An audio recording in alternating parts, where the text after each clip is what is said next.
de conduire notre Père, un comportement religieux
Ils ne mangent pas avant de s'être aspergés d'eau et ils sont attachés encore dans la tradition à beaucoup d'autres pratiques, lavage de coupe, de carafe et de plat.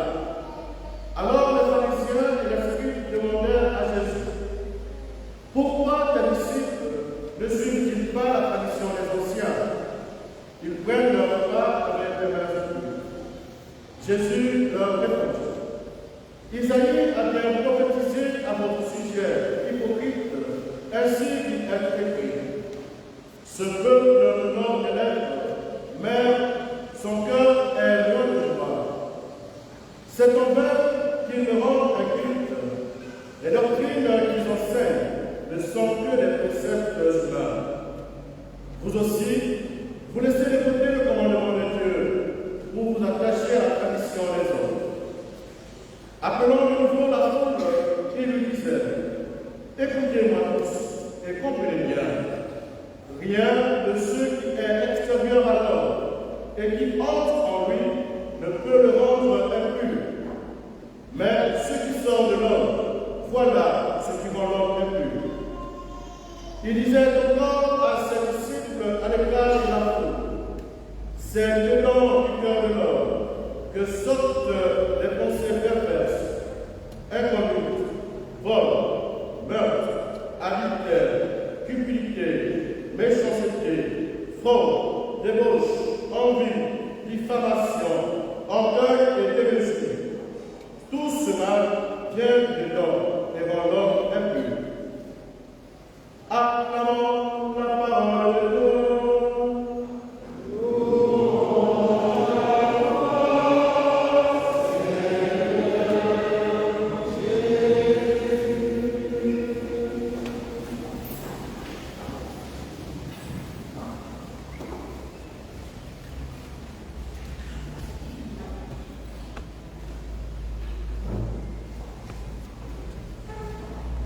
Chers frères et sœurs, lecture de ce dimanche dans lequel le Seigneur s'adresse à nous en tant que famille de Dieu, nous enseigne la nature et la fonction, de même que le sens et la valeur de sa parole, la parole de Dieu. Et cet enseignement tombe providentiellement à pic dans un contexte religieux tel que le nôtre, où l'on est si souvent tenté d'attribuer à ces paroles une puissance ou des pouvoirs comme magiques, à cause de notre mauvaise conception de la notion de spiritualité qui s'y attache et que nous confondons souvent, malheureusement, avec le spiritisme. Contexte religieux exacerbé par les réminiscences, c'est-à-dire les souvenirs, et la recrudescence de certaines croyances traditionnelles et modernes, poussant l'homme aujourd'hui à rechercher dans la religion une échappatoire à sa condition ordinaire, qui peut parfois paraître absurde, ou à exorciser son angoisse d'exister par le moyen d'une sorte de réenchantement du monde, alors que justement, notre religion n'est pas cela. Elle n'est pas le lieu de la quête de ce genre d'extase. Elle n'est pas un opium pour ceux qui la pratiquent. Le judaïsme et le christianisme qui en est issu ne sont pas des religions magiques, telles que beaucoup voudraient le croire ou le faire croire.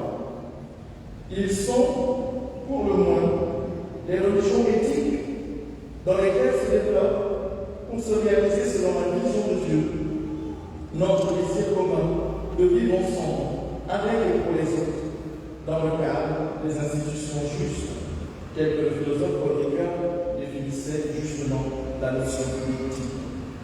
C'est pourquoi il faut comprendre de cette parole sur laquelle ces religions se fondent, en tant que c'est par celle-ci que Dieu s'y rend présent et accessible aux hommes, qu'elle est une parole divine de sagesse et d'amour. La parole de Dieu est une parole de sagesse et d'amour. Parole divine parce qu'inspirée par Dieu à ses auteurs et rédacteurs humains au fil des siècles de notre histoire. Dieu n'a jamais pris ni le plus uns ni les autres, il a pu pour écrire. Il a inspiré les hommes qui ont écrit ces textes. Ce qui exige d'ailleurs de notre intelligence une herméneutique rationnelle, une manière d'interpréter, une exégèse rigoureuse qui tienne toujours compte du contexte littéraire et historique des textes qu'il apporte pour avoir efficacement accès à l'esprit vivant qui s'y déploie, au-delà de la lettre qui, justement, sans cet effort intellectuel, peut se montrer morte. Et parole de sagesse et d'amour, parce que le Seigneur qui nous l'adresse à nous humains, à travers nos propres mots, le fait d'abord pour nous instruire de ce qu'il faut faire pour bien vivre ensemble ici sur la terre, et aussi pour nous révéler la force qui de lui nous garantit la vie dans l'au-delà, c'est-à-dire la force de son amour paternel par lequel il nous a créés, pour que nous expérimentions le bonheur de partager sa communion éternelle avec le Fils et le Saint-Esprit. C'est pourquoi il est d'ailleurs erroné, disons le entre parenthèses, de traduire le terme hébreu Torah qui désigne le texte fondamental de cette parole par loi, comme dans les expressions la loi de Moïse ou la loi du Seigneur. La racine hébraïque yara, dont découle le terme Torah qui en est une déclinaison, se réfère plutôt à l'enseignement. D'où il est plus juste, comme le soutenait le cardinal Laurent Monseigneur dans sa thèse de doctorat en exégèse biblique, de parler à ce propos d'instruction ou d'enseignement de l'Église ou du Seigneur plutôt que de loi. Cela s'entend mieux ainsi et se comprend plus aisément. C'est du moins dans cet esprit que Moïse s'adresse au peuple d'Israël au sujet de ces décrets et ordonnances, comme nous l'avons entendu en première lecture. Ils leur sont donnés pour être mis en pratique de manière à refléter la sagesse et l'intelligence de cette nation, de mettre sa proximité avec celui dont émane la lumière de la vérité, c'est-à-dire Dieu. Ils ne leur sont pas donnés, ces décrets et ces ordonnances, pour les aliéner et les assujettir. Il est donc juste dommage que de tout temps, certains s'en soient servis pour le faire, comme l'esprit des pharisiens en Judée-Palestine à l'époque de Jésus, et comme notre bourreau et charlatans, fondamentalistes, fanatiques et extrémistes juifs ou chrétiens de notre temps.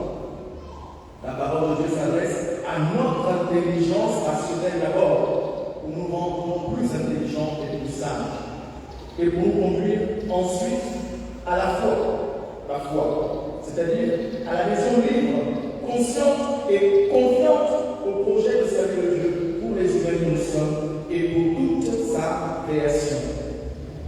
Elle ne nous appelle pas, la parole de Dieu, ne nous appelle pas à cette obéissance puérile, naïve et aveugle que vous demandent certains de ces imposteurs que parfois certains d'entre vous écoutent et suivent comme, permettez l'expression, des moutons. Et là, je dis certains d'entre vous, parce que je m'exclus radicalement de cette leçon, et je sais aussi qu'heureusement, ce ne sont pas tous les chrétiens qui tombent dans les pièges de ces vendeurs d'illusions et diseurs de bonne aventure. Lorsque Saint Jacques dit, dans l'extrait de sa lettre qui nous a été proclamée en deuxième lecture, que se contenter d'écouter ces paroles simples sans la mettre en pratique, c'est se faire illusion, il nous enseigne en fait qu'il faut l'écouter, l'étudier, pour s'en imprégner parfaitement et se laisser transformer par elle, c'est-à-dire précisément par l'esprit qui l'anime, pour que cet esprit détermine nos comportements. Or, l'esprit qui anime la parole de Dieu, c'est l'esprit de sainteté de Dieu, son esprit d'amour, de vérité, de justice et de paix. Quiconque assimile donc cette parole comme il le faut, pour l'avoir étudiée, pour l'avoir analysée, la mettre en pratique en cultivant ses valeurs pour la promotion de la dignité humaine, du droit, de l'égalité, de la fraternité et de la solidarité au bénéfice des plus faibles et des plus vulnérables de nos familles et de notre société. Car ces paroles révèlent que, comme le dit littéralement Saint Jacques dans cet extrait, devant Dieu notre Père, un comportement religieux pur et sans souillure, c'est de visiter les orphelins et les veuves dans leur détresse et de se garder sans tâche au milieu du monde. La tâche dont il s'agit ici étant le mal que l'on peut infliger à son prochain pour une raison ou pour une autre. C'est dans ce sens que Jésus dénonce l'hypocrisie des scribes et des pharisiens, comme dans l'épisode de l'évangile de ce jour. Ceux-ci, les scribes et les pharisiens, critiquent le fait que les disciples de Jésus ne se lavent pas les mains avant de passer à table pour manger.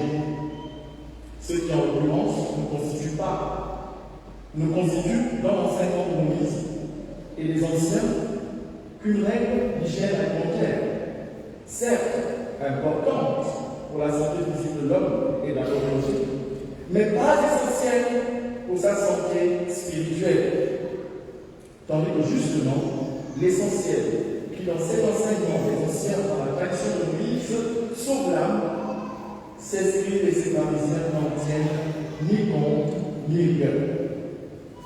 Ils se servent des textes sacrés en dehors de leur contexte comme prétexte pour asservir, aliéner et dominer leurs semblables, leurs frères et sœurs. C'est d'ailleurs au nom de ces textes qu'ils font passer le mal pour le bien, qu'ils veulent par exemple réguler les femmes pour n'importe quel motif, au prétexte que c'est Moïse qui l'a dit, ou qu'ils veulent cruellement mettre à mort par l'application qu'une pauvre femme agit sans défense, prise malheureusement en flagrant délit d'adultère. Posez-vous d'ailleurs la question de savoir, lorsque vous serez encore face à cet épisode très connu de l'Évangile, l'épisode de la femme d'adultère, où se trouve donc l'homme avec qui elle a commis cet adultère-là? Pourquoi ne présente-t-on nulle part dans l'Évangile, par exemple, un homme à l'appeler pour motif d'adultère?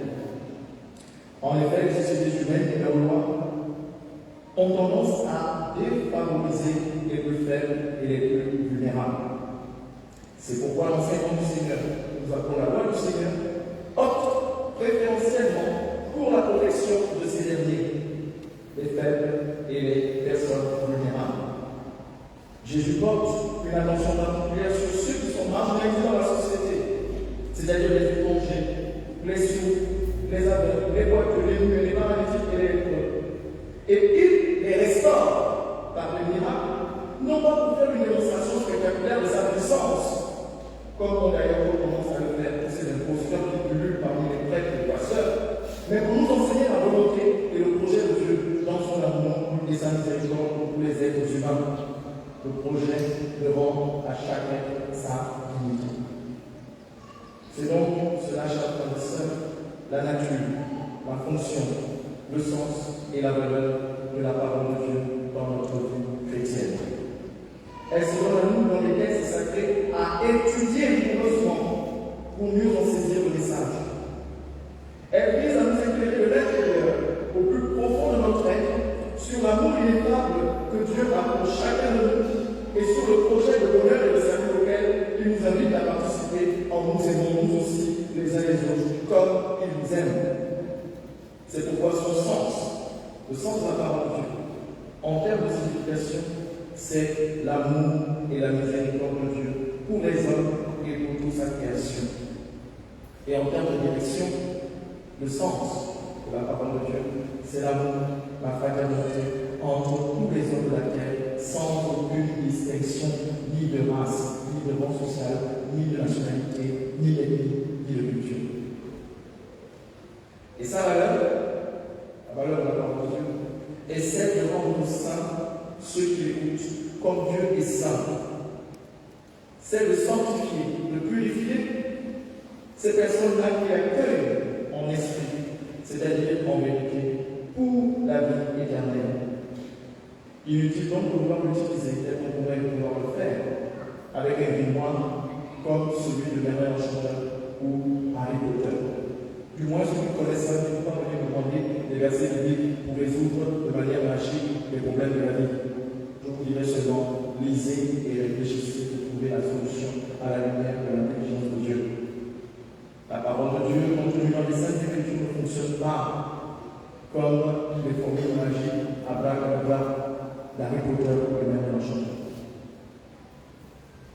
Elles sont plutôt un ensemble de leçons de vie que nous donne le Père pour notre vie éternelle.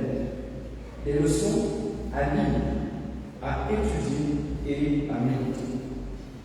Et inutile aussi de s'efforcer de vouloir la mettre en pratique sans véritablement la comprendre, comme pour flatter l'ego de Dieu. Je fais souvent ce que non. Dieu n'a aucun problème à ce niveau-là, car il est Dieu. Il n'a pas de problème d'ego. Il nous enseigne sa sagesse pour nous rendre intelligents uniquement pour notre bien. À nous de le comprendre, de nous en approprier le contenu de manière authentique pour parvenir au bonheur auquel cette parole veut nous conduire. Prions les uns pour les autres, afin que la parole de Dieu trouve en chacun de nos cœurs une terre fertile et porte du fruit en abondance pour la gloire de Dieu et pour notre salut à tous, au nom du Père et du Fils et du Saint-Esprit. Amen.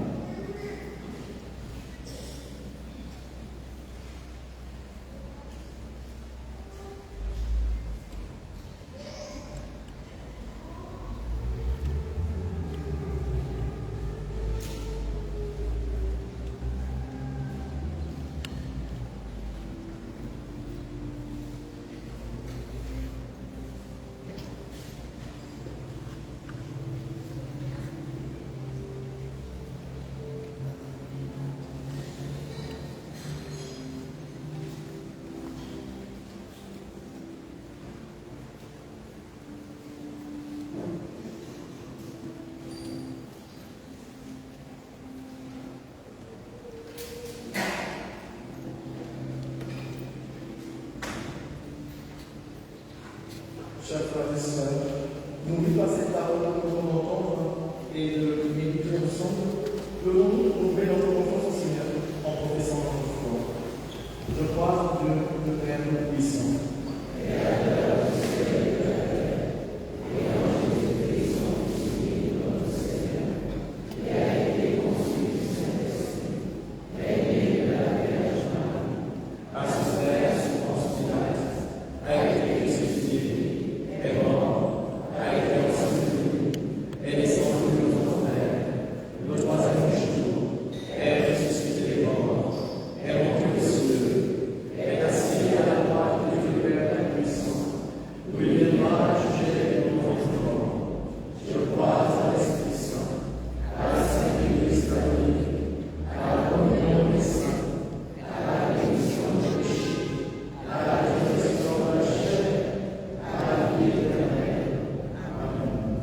Dans une prière unanime, faisons maintenant appeler au Seigneur notre supplication pour les hommes, afin que tous puissent mener une vie d'âme paisible et parvenir au roi de l'Éternel.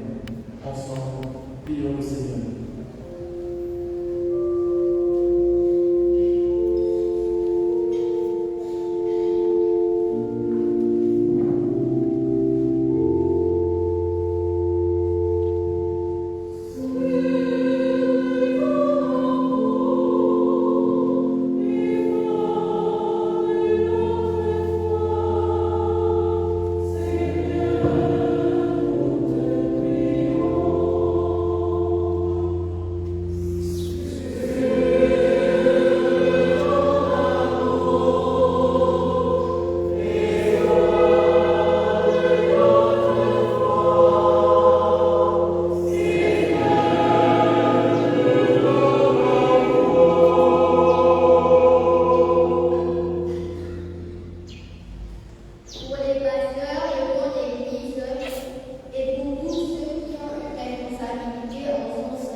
Créateur du monde, toi qui possèdes l'âme, nous te louons et te remercions, car tu es la source de tout ce que nous avons et de tout ce que nous sommes. Ravis dans ton cœur, la paix, la tranquillité et l'amour, durant ce temps de transition, et nourris-nous de ta bonté et de ta miséricorde. Seigneur Jésus, Fils unique du Père, toi qui as réconcilié les hommes avec le Père, touche les cœurs, particulièrement ceux de détestées personnes qui ont été blessés, afin que les Romains et les Romaines puissent se réconcilier en cette période de transition. Guéris notre peuple de cette blessure et fais la grâce de l'harmonie au consentement à construire une véritable nation où règne l'unité, la vérité, la justice et la paix. Esprit Saint, toi qui vivifies, sanctifies et éclaires les projets des hommes, illumine les intelligences, pour que tous nous parlions dans la même langue d'amour. Sainte Vierge Marie, toi qui as été sur le Fils unique de Dieu, veille sur les autorités de la transition, ouvre-les en notre protecteur, intercède pour elles, afin qu'elles demeurent fidèles et à leur engagement, et qu'elles agissent dans le intérêt des parents et de tous ses habitants. Rendons gloire au Père Tout-Puissant, à son Fils Jésus-Christ le Seigneur, à l'Esprit qui habite dans nos cœurs, pour les siècles des siècles. Amen. Prions pour les travaux de la paroisse. Dieu est puissant, Père miséricorde, toi qui as créé par ton Fils, toi qui as établi comme fondement incurable de son royaume. Nous te prions pour l'œuvre que nous entreprenons, pour notre paroisse, à l'amour et à la gloire de ton nom. Bénis les efforts du cœur de notre vie. Sois la présence pour nos bénédicteurs et accorde à cette œuvre, par l'exercice de la générosité animale et de servir à votre sacrement, la grâce de parler du maçon de la charité. Nous venons en Père, au nom de Jésus,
Priez, frères et sœurs, pour nous appuyer sur le vote comme la vérité de l'Univers Tout-Puissant.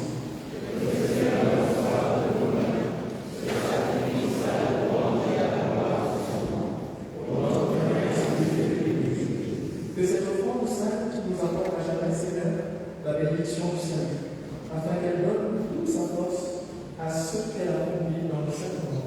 Par Jésus-Christ, notre Fils, Seigneur notre Dieu, qui vit de même avec l'unité du Saint-Esprit, maintenant et pour les siècles des siècles. Le Seigneur soit avec vous. Dans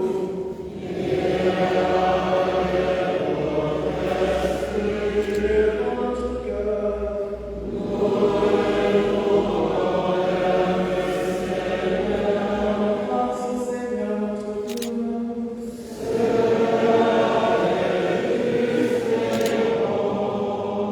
Vraiment, il est juste et bon pour ta gloire et notre salut d'offrir notre action de grâce toujours et en Dieu, Seigneur Père Très-Saint, Dieu éternel et tout-puissant. Nous reconnaissons aussi de ton immense gloire quand tu portes secours à la faiblesse humaine par ta puissance divine. Mais plus encore, quand ton Fils prend notre condition mortelle pour guérir de la mort. Ainsi, tu fais de notre existence périssable un passage vers le salut par le Christ notre Seigneur. Par lui, les anges de ta majesté, nous se réjouissent en ta présence à jamais. À leur unique louange, laisse joindre au vent pour chanter et proclamer. Amen.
Comme la source de toute sainteté de notre Père, nous voici rassemblés devant vous et dans la communion de toute l'Église. Vous célébrons le jour où le Christ est ressuscité d'entre les morts. Parmi vous, tu as élevé à ta droite, nous te prions. Sanctifie ces offrandes en répandant sur elles ton esprit, qu'elles deviennent pour nous le corps et le sang de Jésus, le Christ, notre Seigneur. Au moment d'être livré dans tes grandes tentations, il prit le pain, il rendit grâce, le rompit, et le donna à ses disciples en disant: prenez et mangez-en tous, ceci est mon corps livré pour vous.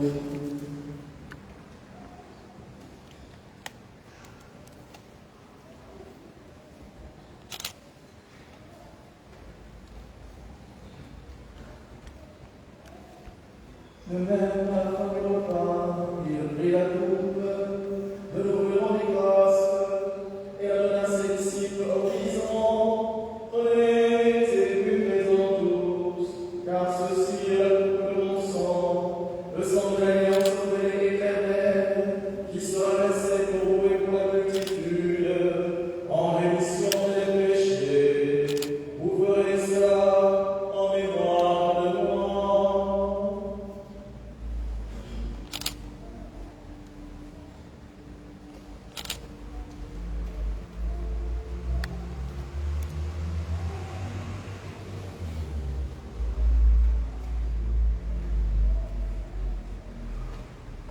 Christ est venu, Christ est venu, Christ a sauvé, Christ est mort, Christ est ressuscité, Christ est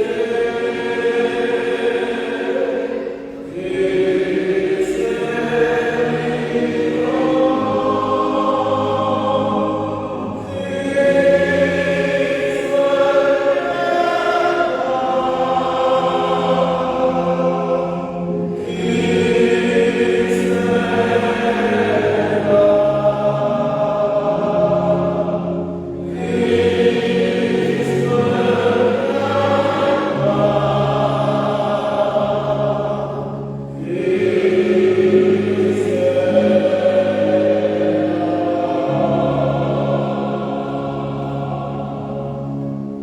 En faisant ainsi mémoire de la mort et de la résurrection de ton Fils, nous t'offrons, Seigneur, le pain de la vie et la coupe du salut, et nous te rendons grâce, car tu nous as estimés dignes de nous tenir devant toi pour te servir.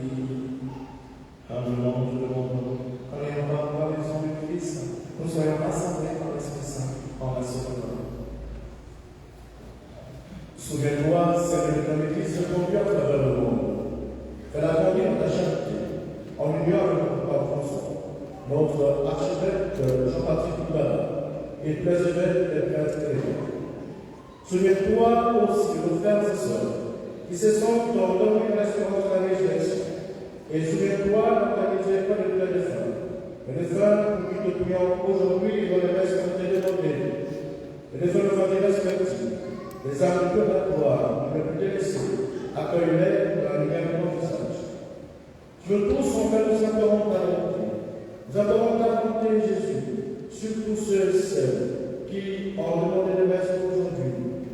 Nous te prions pour tous ceux et celles qui te prions aujourd'hui. Toutes ces émotions ont fait de nos cœurs. Permets qu'avec la Vierge Marie, la bienheureuse Mère de Dieu, avec Joseph, son époux, les apôtres, Saint Pierre, Saint Bertrand et Père Saint, qui ont fait un jour en message, nous sommes pas la vie éternelle, et que nous chantions dans le nom de ta gloire par ton Fils, Jésus.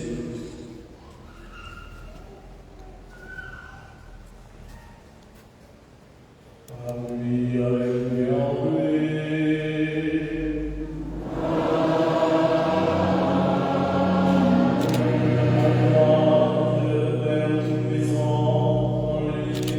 Saint-Esprit,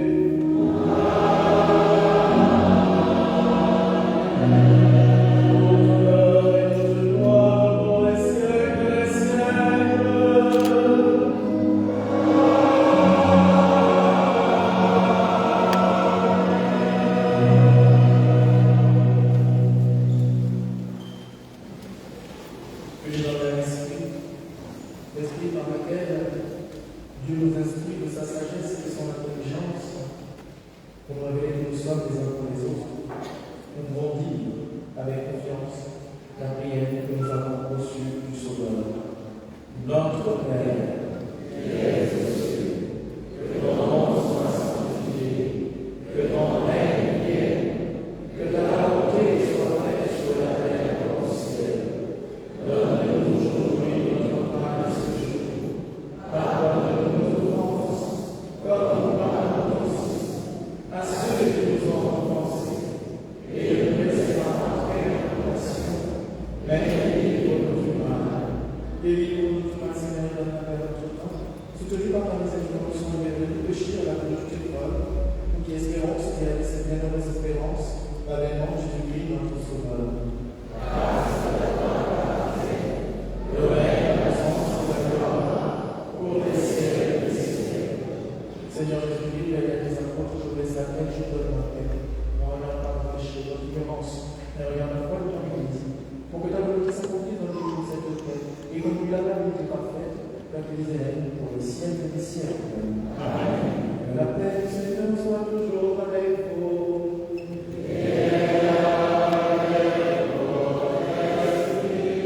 Chers frères et sœurs, dans la charité du Christ, donnez-vous la paix. La paix du Christ.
Amour, paix et joie du Christ. Amen.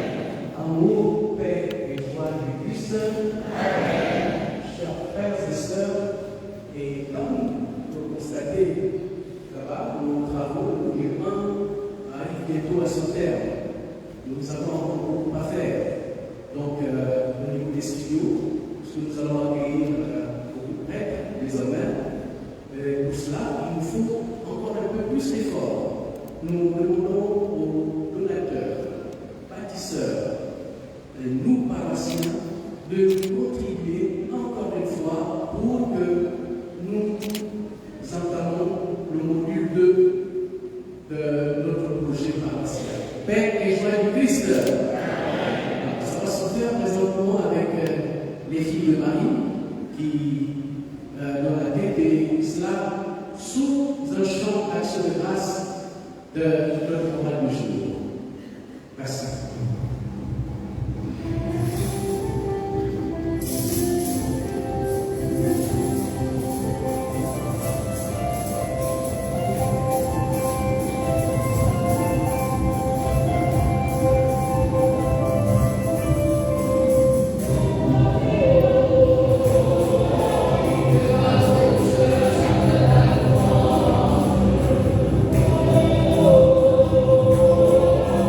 Amen.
avec nous.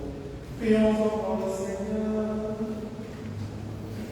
Rassasiés par le pain reçu à la table du ciel, nous prions, Seigneur, que cette nourriture fortifie dans nos cœurs à charité et nous stimule à te servir dans nos frères et sœurs.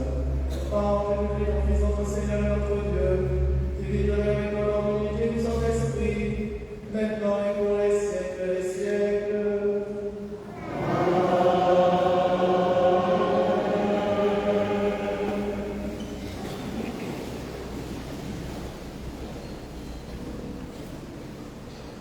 Frères et sœurs, à présent les annonces.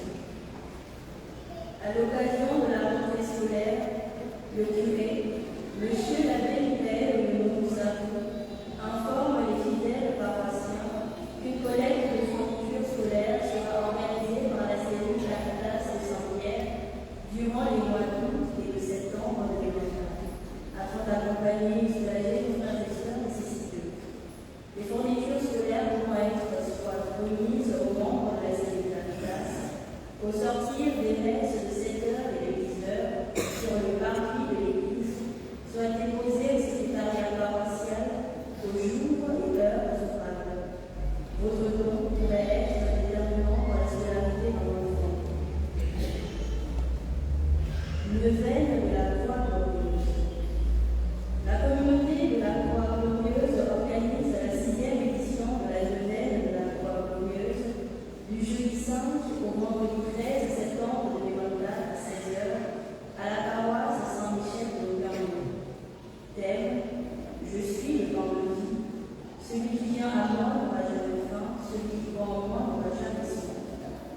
Notez bien, la procession avec la croix aura lieu le samedi 14 septembre 2024 à 16h, suivi de la messe et de la vénération de la croix à Sainte-Marie. Toute la communauté chrétienne est cordialement invitée. Il y a projet de mariage entre Monsieur Jean-Baptiste Mamma et Mademoiselle Mireille Léon Moreau. Le mariage sera célébré le 30 août 2024 à 15h30 à la paroisse Saint-Pierre. Entre Monsieur Gilles Borges Sémédo et Mademoiselle Karine Naya Azizefo. Le mariage sera célébré le 16 septembre 2024 à 11h dans la paroisse Saint-Pierre. Les personnes qui venaient concrètement à ces mariages sont obligées, en conscience, d'en avertir le curé de cette paroisse ou de l'autorité diocésaine. Le nettoyage de l'église et ses environs sera assuré le week-end prochain, samedi 7 septembre 2024, ainsi que la part des offrandes aux messes dominicales à dimanche jeudi septembre 2024 par Femmes catholiques, CVAP, Sainte Thérèse de l'Enfant Jésus, accueil en plateforme décoration, CEVB L'air Teresa. La quête des travaux se fera aux messes dominicales dimanche 8 septembre 2024. Vous trouverez en vente le livret d'Angélus, la catena et les 20 mystères au prix de 1 000 francs et le livret paroissial au prix de 2 000 francs à la sortie de cette célébration au secrétariat paroissial de lundi au samedi aux heures ouvrables.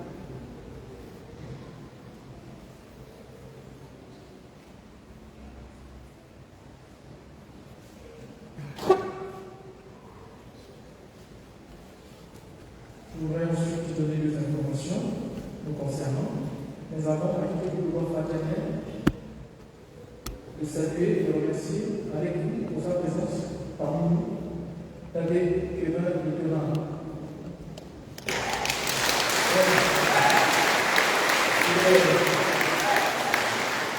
Le cadre de diocèse de Franceville et étant présent en ce moment dans notre diocèse, il vient partager l'Eucharistie avec nous. Merci, monsieur l'abbé, pour ta présence.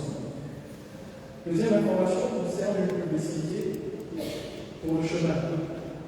Le journal a repris les mieux avant, qui est désormais disponible dans les kiosques distribués par Multipresse. Sobapresse, Multipresse, je ne sais pas trop, mais il est disponible au prix de 500 francs seulement. Vous avez la parole de Dieu, vous avez les enseignements, et dans ce numéro, vous avez les de tous les diocèses, du Gabon, les nominations et les affectations des prêtres.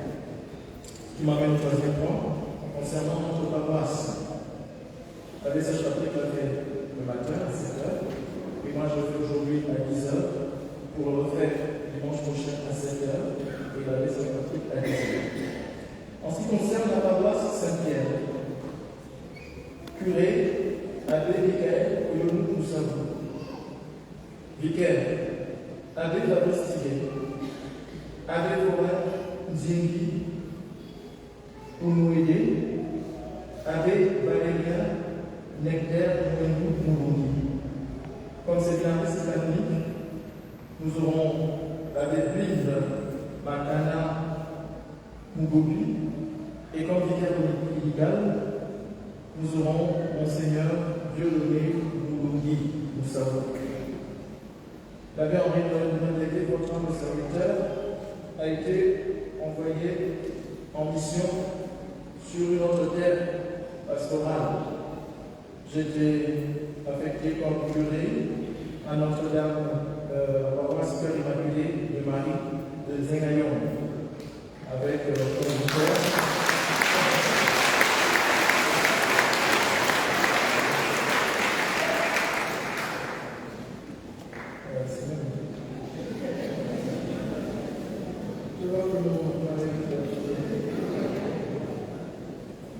Avec comme vicaire l'abbé Gaël Oubian-Oubian-Oubian, l'abbé Fernand Gaël Lonzon, l'abbé Casimir Mondouma, et comme vicaire dominical, l'abbé Serge Patrick Alain Boumba. C'était aussi pour moi l'occasion de recommander à vos prières. J'accueille avec joie et humblement vos applaudissements pour des félicitations, mais j'ai surtout besoin de votre prière. Depuis que je suis prêtre, depuis 12 ans maintenant, je n'ai jamais eu de responsabilité pastorale de ce genre. J'ai exercé dans l'administration diocésaine comme écologue diocésain, comme chancelier. J'exerce comme enseignant dans une mission d'études et j'ai toujours été vicaire. Là, j'ai appris simplement à aimer les fidèles. C'est avec beaucoup d'amour que nous avons vécu et que je vous garde dans mon cœur. Quant à devoir conduire le jour de Dieu, aidez-moi par vos prières et par vos conseils. Je vous remercie. La paix de Christ.